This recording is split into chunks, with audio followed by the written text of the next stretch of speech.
नमस्कार मंडळी, श्री स्वामी समर्थ सर्वांना. तर जानेवारी महिन्यामध्ये 25 तारखेला रविवारी आहे रथसप्तमी.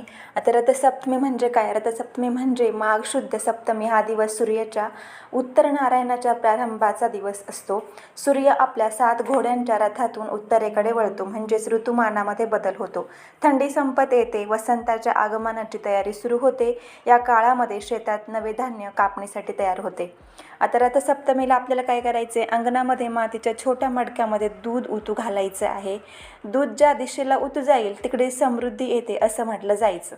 एरवी दूध सांडलं उतू गेलं की हळहळणाऱ्या गृहिणी या दिवशी मुद्दाम होऊन दूध उतू जाऊ देतात. रथसप्तमीच्या दिवशी सूर्यपूजनाबरोबर अग्नीला दूध अर्पण करणे अतिशय शुभ मानले जाते. तर या दिवशी दूध उतू कसं घालवायचं? अग्निदेवाला हे दूध अर्पण करण्यासाठी दूध उतू घालवले जाते. दुपारी 12च्या अगोदर दूध उतू घालवावे. दूध अग्निदेवतेला अर्पण करण्यासाठी प्रथम एक तवा घ्या. तव्यावर समिधा गोवऱ्याचे छोटे 2 ते 3 तुकडे वाळवलेल्या छोट्या छोट्या काढ्या घ्या. दूध हे अंगणात तुळशीसमोर उतू घालवावे.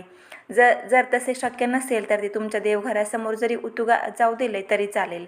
एक मातीचे भांडे घ्यावे. त्यात पांढरे तीळ, साखर चिमूटभर घालायची. त्यात अर्ध्यापेक्षा जास्त दूध घ्यायचे. भांड्यातले दूध उत्तर किंवा पूर्व दिशेला आपल्याला उतू जाईल अशा पद्धतीने ठेवायचे. तव्यावर समिधा प्रज्वलित करायच्या. त्यानंतर दूध घेतलेलं भांडं त्याच्यावर ठेवायचं आणि उतू जाऊ द्यायचं दूध. आणि उरलेलं दूध घरातील सर्वांनी प्रसाद म्हणून प्राशन करायचं. श्री स्वामी समर्थ.